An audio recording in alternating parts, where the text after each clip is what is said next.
talk for a bit, and frankly the subject is so huge I could talk for about a month without stopping and still not really touch the sides of it. Don't worry, I'm not going to.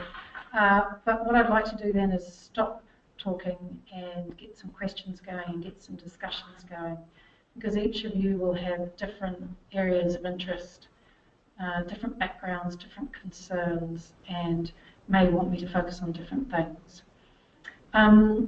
I am going to purely selfishly take a moment to talk about the job and the organisation that I lead, because there's a fair bit of confusion around it.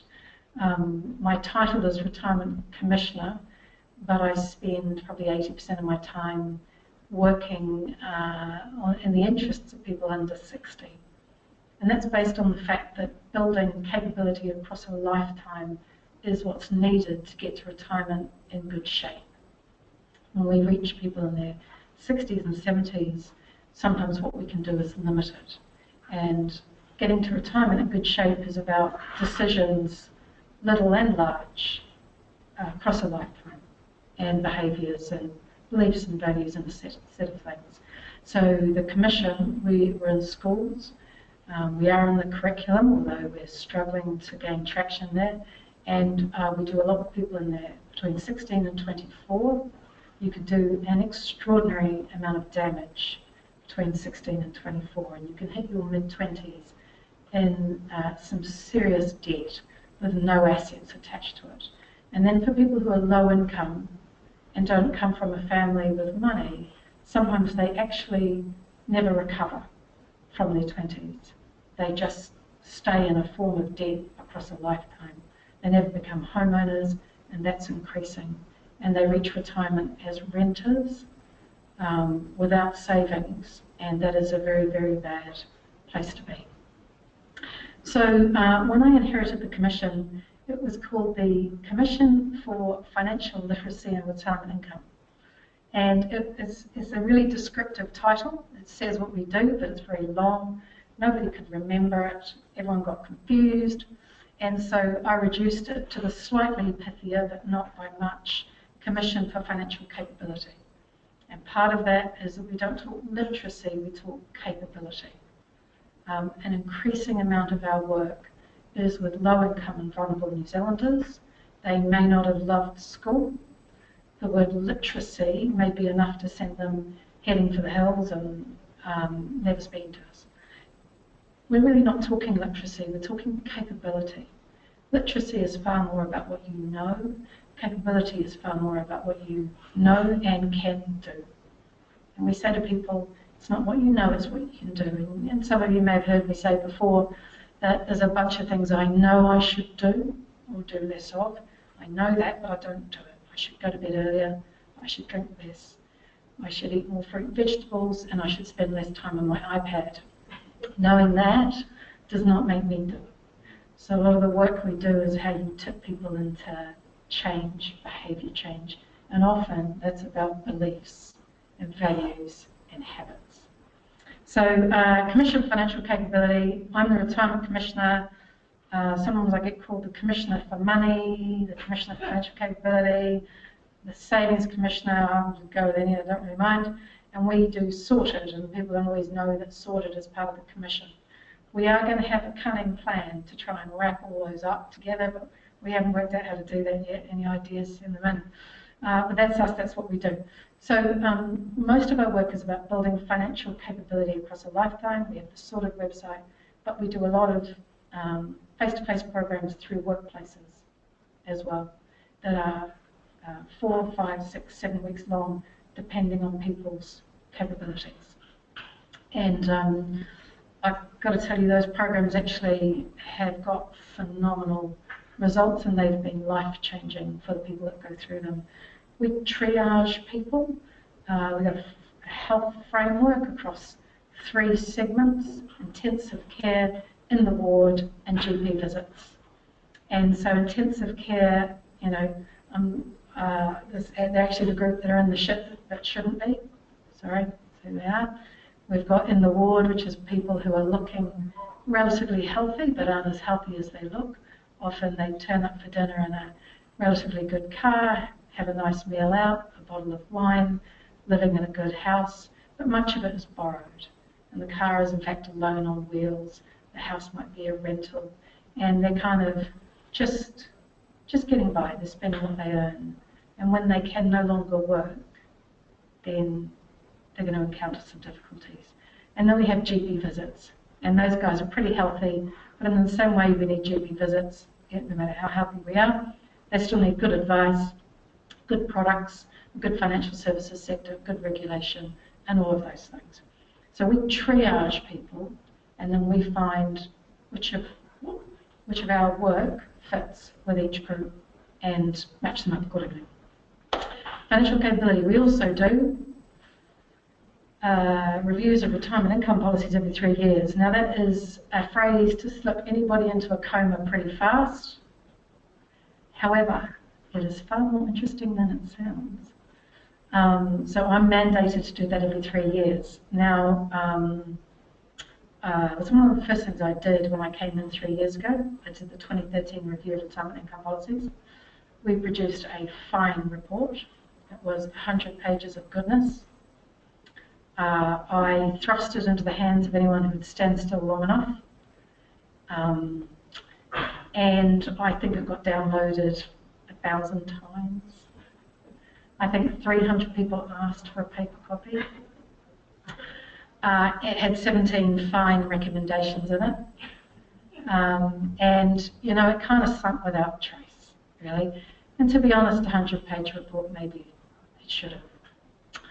So when I had to do the 2016 review of retirement income policies, I was determined that I was not going to spend taxpayers' money doing another 100-page report. And so I did some soul-searching on what our job really was, actually, in this space. So we did a year's worth of work, 7 months of which was about engaging the public. We split the thing into 7 themes across 7 months. We briefed the media early on, and they built editorial calendars around it. We gave them the themes in advance. We engaged with other government departments, and instead of redoing a lot of work that was already done, we looked at where the work had been done, and we used some of that. I know it sounds reasonable, but you'd be surprised how often this doesn't happen. So we looked across all the government agencies. I think MSD had about 12 reports to offer us. I think Treasury had about 26. And we worked out what was there to start with before we started doing it all over again. Every month we did surveys, and 11,500 New Zealanders answered the surveys across the time. They generously gave us over 11,500 additional comments. Some of those comments were about 7 pages long, and some of them were very detailed and in-depth analyses of this subject. I got hundreds and hundreds and hundreds of emails from the public, and we ran videos that got over 250,000 views. We did 1,995 media stories with a cumulative audience reach of 11.4 million. We then wrapped it all up, made some comical and slightly naughty videos, and built a portal, which is at cffc.org.nz, a portal for all the 226 pieces of content that came out of the review. So if you go through the website, you see a video, you go through to a menu, you see other videos, you go through to menus, it's all there. Now, we had more people download and read the review in the first 2 hours of the 2016 review than in the 3 years that the 2013 review was up and out. So we got the conversation going. And importantly, and I believe very strongly in this, we encouraged New Zealanders to be part of it and to tell us what they think. I know that sounds obvious, but too often we have experts who want to maintain their status as experts, and so they use a lot of jargon, and that means the conversation just stays with the experts, doesn't it? And so some people were a little unhappy that this conversation was going wider than the experts. It was going out to people, to taxpayers and voters. So we took a lot of the jargon out of it, we demystified it, and we made it interesting. Bit of a backlash. I was told the public shouldn't be able to get this stuff. This is for experts. Actually, it's not. It's for anyone who votes and pays taxes, as far as I'm concerned. So one of the themes and one of the months that we did was the ageing workforce. And we weren't entirely sure how excited everybody was going to get about this subject. We broke it down, we gave it its own month, and we planned some events. Was anyone at our forum, our ageing workforce forum? So we thought we'd get HR directors in a room, and we booked a room with a capacity of about 125, and we thought, man, this will be embarrassing if nobody shows up. And we filled it in the first few hours of the thing being available to book. And it turned into a really interesting day. So what we worked out pretty quickly was that there was a huge, huge level of interest in this subject.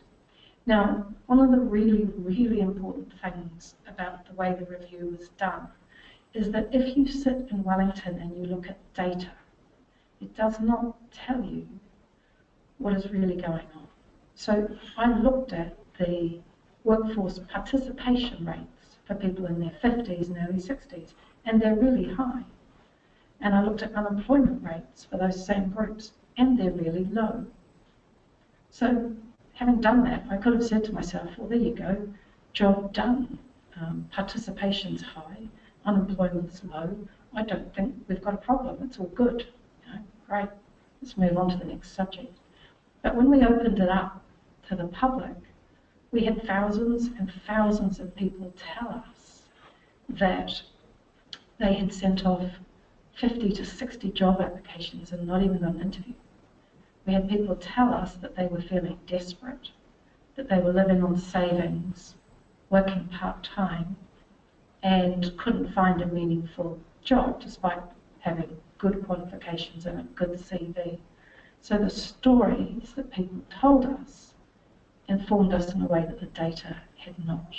And one of the things we're going to be doing this year, and the EMA will be an important part of this, one of the things we'll be doing this year as part of this task force that we're putting together now as a combined group of good brains, will be to understand how we have these numbers and yet we have these stories of, it's sometimes desperation.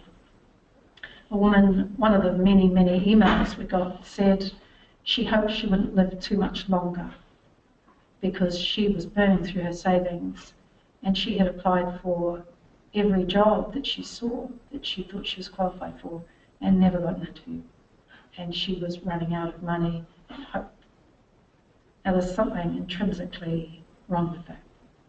So, let me just tell you about the survey. Over 3,000 people filled it in online. They added in all their other stuff. So of the 3,300, and those were the numbers last year, they've actually grown since then, 75% said they would retire over the age of 66, 44 indicated they would retire over the age of 70. The most common period for retirement that people are telling us about, and this is people in their 40s, 50s and 60s, was 68 to 72. That's where they saw retirement for them. The reasons for that were a mix of needing the money, so finances, but also, and this came through really, really strongly, social contact, meaning in life, using my skills, being part of society and having a meaningful role in society. And actually all of those came through as strongly as the financial side. The single biggest comment we got in the thousands and thousands of comments was, "Don't write me off, I am not old." So we talked to recruitment consultants. It was a bit shocking, a bit distressing actually. We want to unleash some of them on the unsuspecting public. And that was just some of the ones we spoke to. They said, look, we don't really want to send through CVs of older workers because we don't think that's what the client's looking for. And we were trying to understand, is that what the client's telling you? You got that, you came there, got there all by yourself. And it was a mixed bag, actually. Sometimes the client had indicated there were certain people who were a good fit. I have to tell you, we're talking diversity more broadly here now. We're talking age, ethnicity, and sometimes gender. Because obviously age is part of our diversity discussion. So they're clearly part of the problem, but also we surveyed 500 businesses on a panel. 83% of them said they did not have any policy or strategy related to older workers. 70% of them said they thought they really needed one. I'm not quite sure why they weren't capable of translating the need into what they had, but they were struggling with that. When we talked to both employers and potential employees about where the problems were sitting, some of it was relatively simple. Sometimes people didn't want to employ someone who was older than them, who would be reporting to them. They felt uncomfortable. Now, I am sure that with some basic training and education, we can overcome that. I'm a firm believer that we can. Sometimes they had a perception of what a 60-year-old would be. And, I get wound up that whenever I do TV and I'm talking about 65-year-olds, some helpful 5-year-old picture editor, she's not 5, they're probably 21. Some helpful 21-year-old picture editor will put up a picture of a 95-year-old in a rest home, with this gnarled hand on a cane, and I'm talking 65-year-olds. Oh, who the hell? Really? That's 30 years away. So we've done a photo shoot, we've done interviews and videos of people in their mid and late 60s who are working. And whenever we're doing media, we send them to them. And we say, if you want to show pictures of 65-year-olds, here are some we prepared earlier. They have yet to use them, but we are going to continue. Because unless we challenge this mythology of what a 65-year-old looks like, we're not going to make progress in this area. Now, I'm going to backtrack for a moment into another space. And that's that we acknowledge very fully that for some people, actually 65 isn't about being healthy and fit and active and ready to work. For some people, and that's partly to do with physical health, career, and other things, injuries, sometimes frailty has come earlier. It's come in your late 50s and early 60s. So one of the things that we kind of knew but uncovered far more than we had really anticipated is this huge difference in what 60 looks like for different people. And I've made a recommendation to raise the age of eligibility for New Zealand Super from 65 to 67 over a 20-year period. So 10 years with no change, but a lot of signalling, and then a slow 8-year change that would take us to 67 by 2034.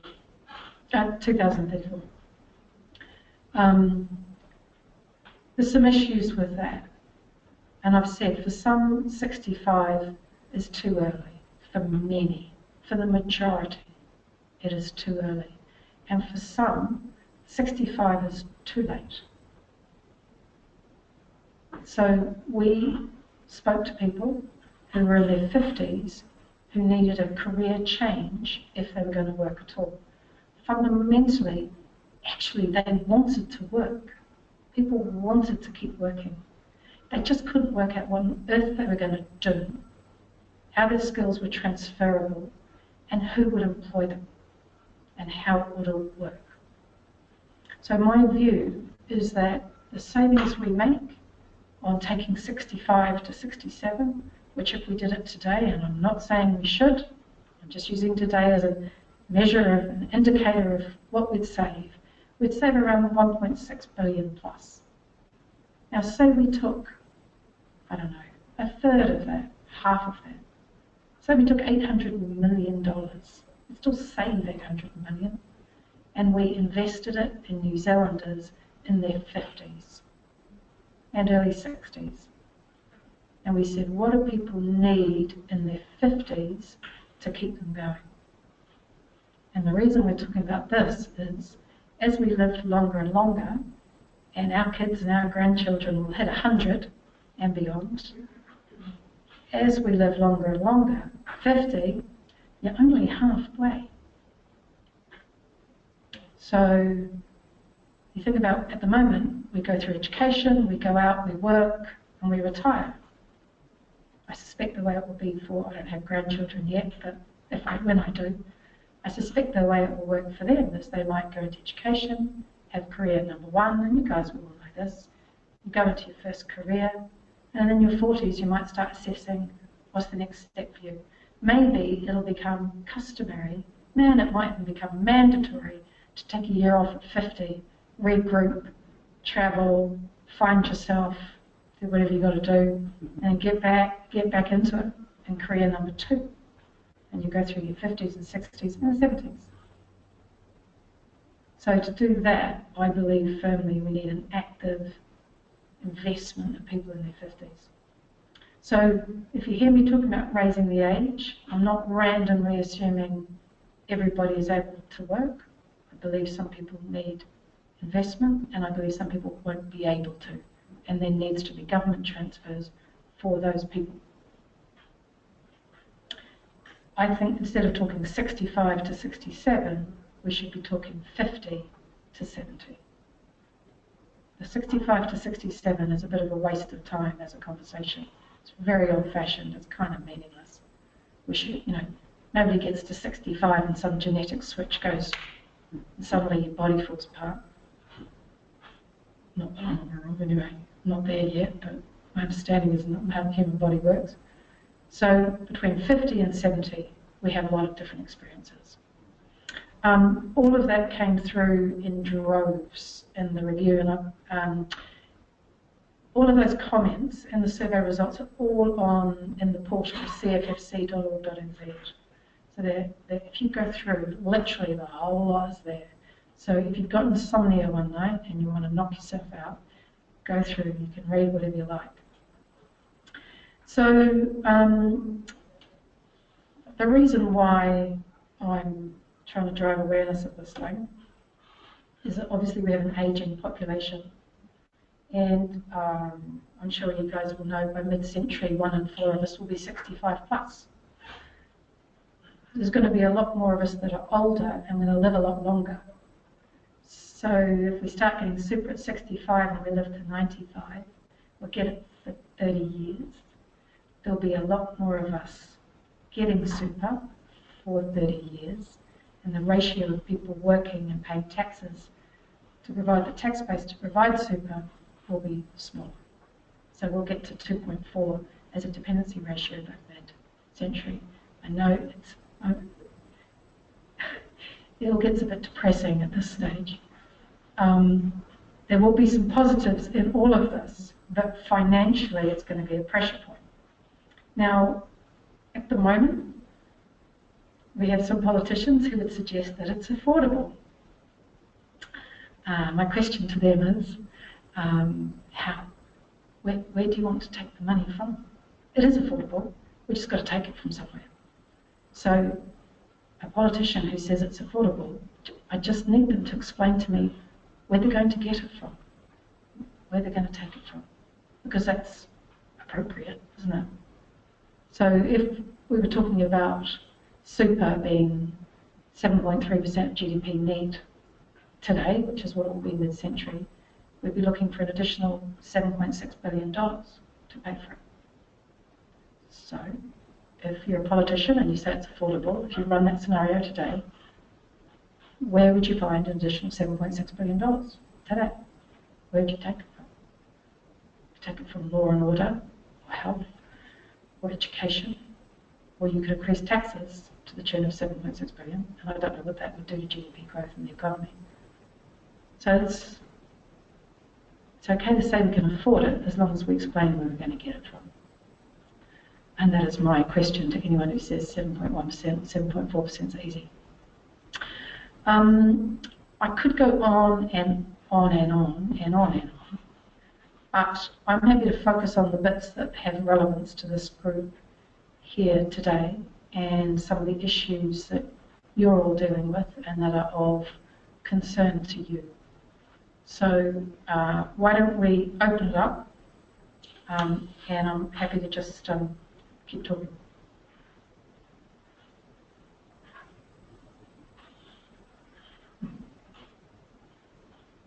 Is it Kate?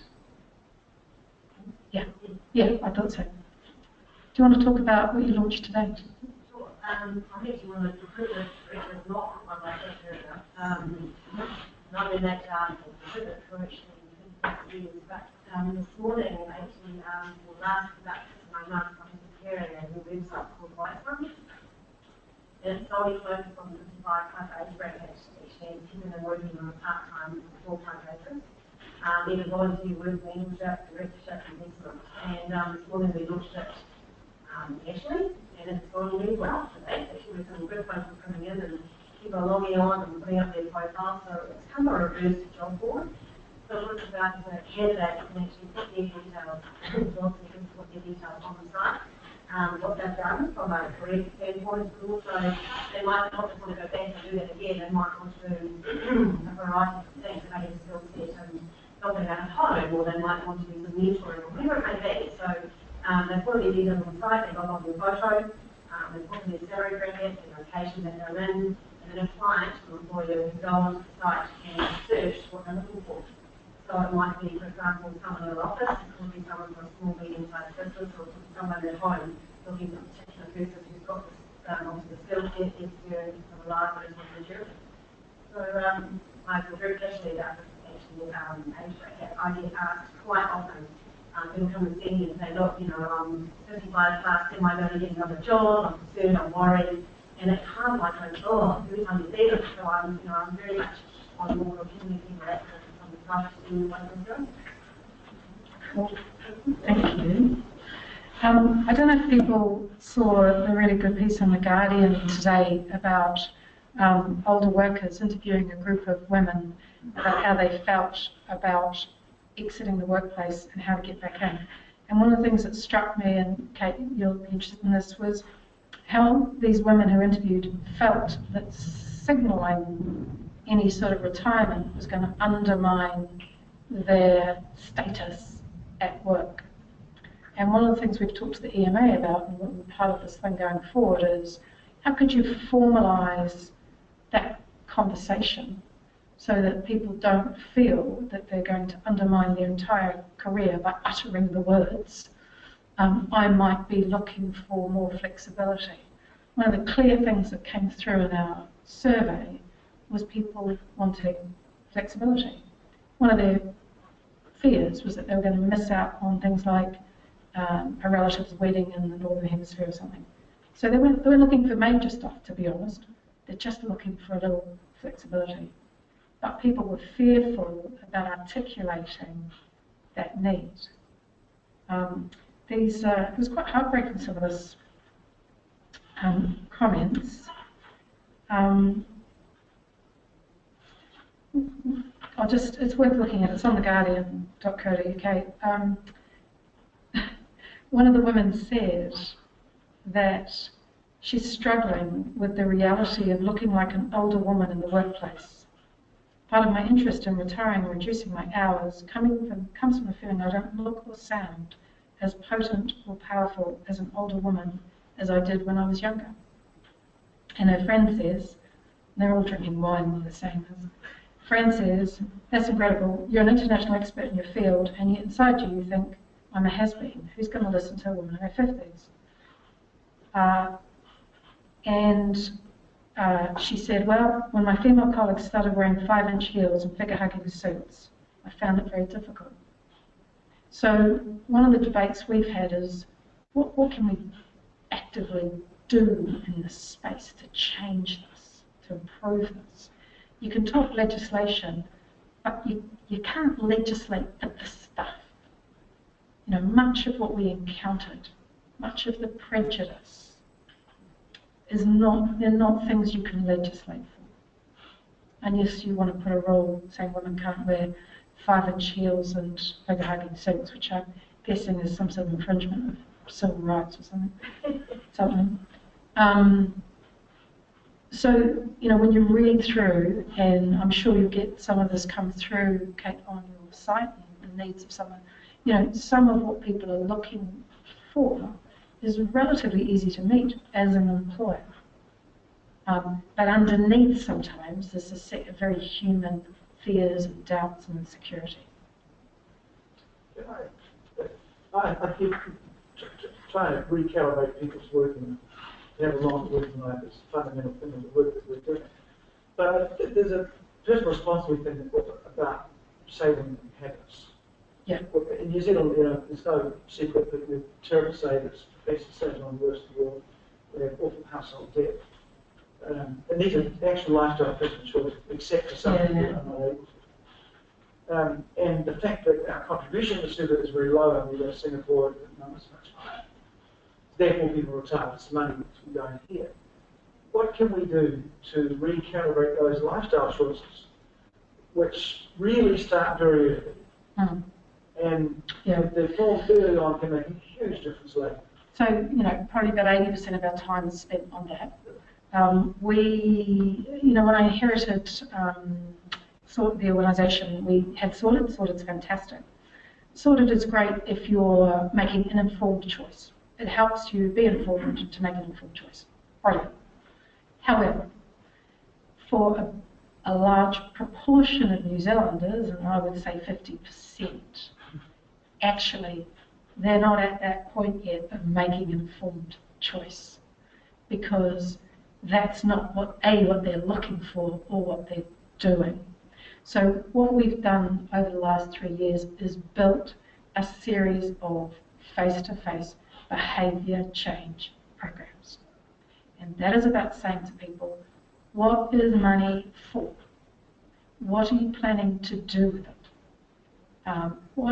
And we get people to look 0 to 100. And often, as people are busier and busier and they're time poor, one of our biggest barriers is people can't see past today.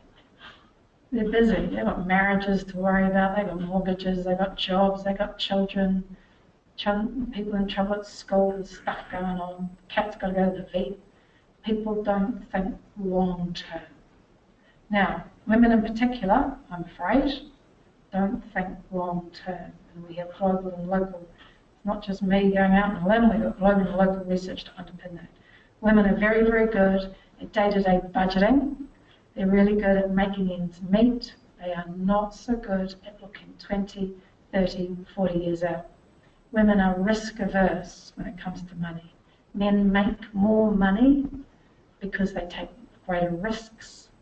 Women are more risk averse. It also means men lose more money. They also make more money.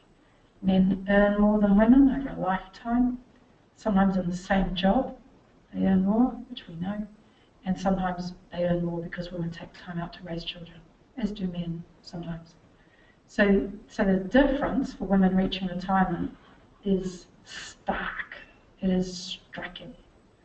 And women are likely to live longer and more likely to be on their own and more likely to be in poverty. So we are working with across New Zealand on building financial capability, which translates into KiwiSaver, savings, negotiating debt, reducing debt, home ownership, a life plan, goals, a retirement plan. You know, that's what our programs produce according to all our evaluations. In aggregate, we believe that will be good for the economy and it will be good for New Zealand. One of the areas we have a far greater focus on is Maori and Pacific. All our local research tells us that Maori and Pacific have lower levels of financial capability than Pākehā, and also some of the cultural and religious obligations are problematic in building wealth, even at a family level. And we have a Maori and Pacific team who are working long and hard on building that.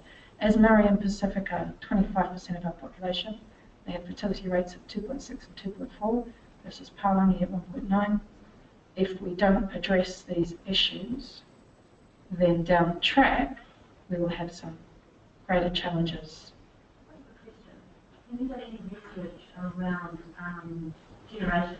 I have a very interesting topic around how they all think and the brackets they're all in. And through the point from the younger generations have got the same point as well as the older generation. And so my feeling is what you're talking about is quite general, quite generic, and so I'm thinking they're probably more targeted. They will look at you now, potentially look at you and speaking what these guys. Yeah, so our individual programs are targeted. So I'm giving you the overview. The stuff we do in schools, the stuff we do for 16 to 24s, the work we do for women, the work we do for Maori and Pacific, it is all tailored and targeted. So our Te Reo materials are not English translated to Te Reo, they are developed in Te Reo for Te Reo speaking communities. Our stuff for young people is not written by a 50-year-old with some like down with the bros language thrown in to sex it up. It is all tailored and targeted. I have to tell you though, there's some interesting stuff around where we learn our money smarts, whether we get it from home, from school, from TV, from our mates, where we get advice, how we make our decisions, how we understand our decisions, how we understand the consequences of our decisions.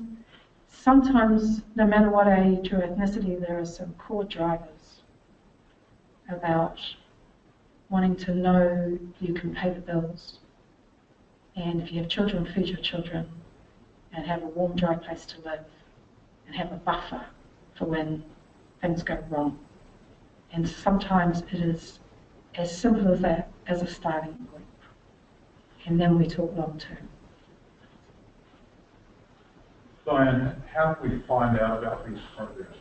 I've been an employer for Yonks, business in Christchurch, bigger business in Auckland, and I'm sure initially that most of our employees don't have the right KiwiSaver. Yeah. As an employer, I can't advise. Yep. So on our website, cffc.org.nz, which is the abbreviation of Commission for Financial Capability, cffc.org, you'll see a lot of details of the programs, and you'll see all the contact details for my guys who work on them. We've actually just rebuilt a number of them because we, for example, we work with New Zealand Defence Force across New Zealand Police Force, with the warehouse. We work with some big organisations, and we've just rebuilt them. We had 7 weekers that were too long. We've fine-tuned our triaging so that if we understand all someone needs, actually, they're pretty good, they're in pretty good shape, and they need KiwiSaver advice, they need a bit of this and a bit of that. Okay, we've got that built now, and we've got maybe a 2-week thing for them. And then we triage it, and you'd find someone else who'd be an employee who hasn't slept for weeks because they're in a pickle. Now, what we know from those employers we work with, we know this over time now, is that after going through the program, sick leave goes down, engagement goes up, strategic sick leave goes down, which is where someone gets someone else to cover them so they can do various things for various obligations they've got. And we know that the warehouse said to us, someone who worked there for 3 years and hadn't said a word was suddenly sitting in meetings, engaging with ideas and opinions and putting stuff forward. So we know that if you can control your finances, if you can go to sleep knowing you've got a buffer and knowing you've got a plan, you get up in the morning in a far better place, you go into work and you do a far better job. So it reduces churn. The benefits are huge, way above and beyond what we expected. We weren't anticipating this. The programs we do with community groups and with some of our intensive care people and ward people, one of the single biggest things that happens is people stop smoking. And we didn't see that coming. So, you know, people spend between $8,000 and $10,000 on average a year on cigarettes. So if you've got a family where, and usually if one smokes, both smoke, you could have a low-income family spending $20,000 a year on cigarettes. Many households would be 3 adults. They'd be spending collectively $30,000 a year on cigarettes. So people stop smoking, they open the mail. A lot of people we work with haven't opened the mail in 6 months because they're too frightened about what's in it. They sleep better. Cars on the road, it's insured, it's got a registration. People get driver's licenses. People put sandwiches in lunch boxes and they heat the house. In aggregate, socially, this is significant. Thank you for that. Can I encourage you to maybe get something into EMA magazines? Yeah, we will. I have to tell you, So I've been employed. yeah, we got to a point quite quickly, remembering I started putting this in place when I came on board 3 years ago. We spent a year piloting programs, evaluating them, fine-tuning them. We then very quickly got to a point where we were at capacity. We've trained 72 facilitators nationally across New Zealand to deliver them. And so we were slightly bound by our ability to deliver them across workforces that were 7,000 or 8,000 people. What we've done now is we've built a program where we can train the trainers. So we can go into a workplace and we can train your people to deliver the program, which means that we're not as limited in our reach, but we're building more facilitators. I've been approached by a company last year, financial planners, and they came and talked to our staff only day at the beginning of the year. And we had so many change their KiwiSaver, which Yeah. their eyes were open. Yeah. And it was really, really beneficial. That's great. And then the thing to remember is you just got to make sure in there too you're getting independent and neutral advice. No, but then they followed that up with one-on-one. Yeah, because you don't want people being churned through products for trail commissions and some of the other things that sometimes go on. So we're government funded, we're an autonomous Crown entity, we sell products, we've got no agenda, I don't need to sell anything. So often we're a good starting point, and then people can go to an advisor with a degree of understanding and knowledge, and they can know what they want to ask and what the pitfalls are and what they might want to say, like how do you make your money.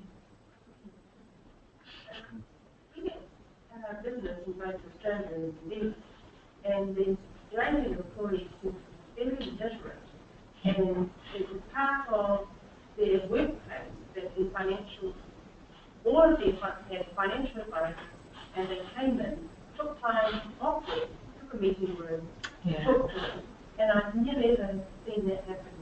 No, I know. I mean, there is a view that it was their compulsory super. And so people got involved in understanding what their super was doing and where the fund was and how a fund worked. I think there's a bit of that. However, we've got 2.5 million people in KiwiSaver, and half of those put in less than $1,000 last year, and half of those put in zero. So being in KiwiSaver doesn't appear to be sprinkling the same magic as we saw over in Australia. Yeah, and they've got 2 trillion funds under management. We've got 35 billion. Looks like hell when they put it up, but I know. that's when they retire. Yeah. But I just think that when I followed the Singapore model for years, 25% matched by the employee, there's so much money going in. That people, the most basic workers will retire on $2 million now. Yeah. And I think it's transformed their society. And I struggle with the objection that people put up. And I know it's because they think they'll afford the smokes. You can't afford to go to TV and they can't. It's a bit more complex than that. We've got soft compulsion, and obviously Australia had compulsion for some time, which is why we've got a couple of trillion. There are some issues around compulsion. What are they? Well, we've got about 2 minutes left, and it'll probably take us about 45 minutes to go through it. But We'll bring it up another day. yeah, I think it's a fundamental. I know, I've circled around it a lot. They have tax. They do. We don't have the tax breaks that they have. I mean, to be honest, part of the challenge for us is that in reality, for some people who may not get an employer contribution on KiwiSaver, with the tax settings the way they are and properly the way it is, you know, if you were really doing them a financial plan, you could make them more money in other ways, ultimately. The other thing is the government in Australia pays out if a fund goes under. You know, they paid out 55 million on, I think it's Trident or something. The New Zealand government would need to be committing that they were going to pay out, and that would be a liability that they may not want to take on. If you put someone in under compulsion, arguably do you pay out if they lose their money? So there's just some other things beyond it. But look, I hear you, and as I say, every time I go over in Australia, I come back going compulsion, compulsion. Yeah, it's just a slightly broader debate. Exactly, you mentioned Australia. In fact, most of the job creation is done by the SMEs in any economy. Now, we have legislation around non-discrimination on the basis of age, etc. And you know, it happens all the time. What is the incentive for a SME to hire 65 plus? Australia, for example, gives an incentive for the companies who hire people above 55. Is something like that being lobbied by you? No, so this work that we'll do this year, we got to the point last year where we understood where a lot of the problems were sitting. We understood a lot of the drivers, and then this year, this group that we've formed with EMA and other groups will be looking at, you know, because we don't want to spread it too thin, what would be the key things that we would do from a policy perspective, but also as a society, as a recruitment industry, as a group of employers. How much of this is about retraining and upskilling? How, you know, we talked about how you help people who've been out of the workforce for a few years with CVs and interview skills. You know, we don't know yet what those things are, and it will make the biggest difference. Now, the issue is if you know, we are a nation of SMEs, of small businesses, or actually small businesses even rather than SMEs. And, you know, what would encourage that group to look at these CVs differently? Now, at the forum we had Spotless who is anyone from Spotless here? No. Huh? They have, what, about 7,000 employees, and their HR director said, you know, a 65-year-old doesn't stand on a swivel chair to change a light bulb. A 25-year-old does. And he had some really good messaging around this mythology of these 65-year-olds who people think are going to be sprawled all over the floor in these ongoing work accidents. No, statistically not, actually. You know, you have crazy 25-year-olds who think, yeah, I can reach that, I can do that, I can. So some of this is about distinguishing fact from fiction. And then the question is, you know, if we're getting government money involved, where would it be best targeted and what would it achieve? And I'm hoping by the end of this year we'll have some very, very clear ideas on that. Probably going to give an incentive at the source of hiring. Yeah. Yep. I think it, as well as incentive for hiring, it's also retaining. You know, Yes. I've got 3 people at the moment. The constant battle I have is with their supervisors who got productivity targets. Who I'm not fun. And is that because they're not reaching those productivity targets? No, I think because those people will slow down. Yeah. Yeah. So how do we formalise a conversation in the workplace where those employees can put their hand up and say, I'd like to stay and work, but this is what I'm looking for, and then which employers are able to meet those needs? Yeah, quite agree. But I think rather than just retaining them, something else Yeah. And you know what? In time, as we lose our young people overseas to Singapore and Asia and America and Australia and the UK and Europe, to big salaries that we can't pay them and a whole lot of fun we can't offer them in their 20s, and we have a smaller group of working age people here in New Zealand, we'll all do this because we'll have to. We'll have to. It just would be nice if we got there before we had to and before it hit us over the head. Now we can see it coming.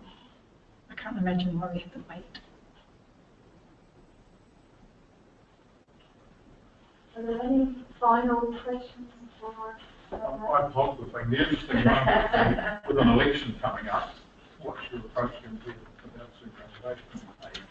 So I've put out my recommendations. I've recommended that we raise the age of eligibility for super. Remember, it's an eligibility, not an entitlement, to 67 over 20 years, which would include 10 years of nothing and 8 years of change.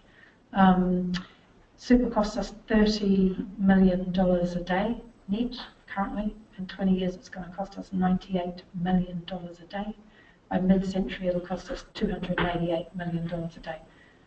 The cost of super is growing faster than GDP. So we cannot say that GDP growth is going to grow us out of this. Cost of super is growing faster than GDP. No way to wrap that up in something tinsley and make it any different. It is what it is. So would you be happy if you made, what's that on its manifesto? Yeah, it's out. I've put it out. I've tabled it. I have a document that I tabled in Parliament in December. It's on our website. It's up in the public arena, and it has a fully comprehensive rationale as to how we got there. But as I said, 65 is too early for some and too late for others. So we need to think of the other knock-on effects. Sorry,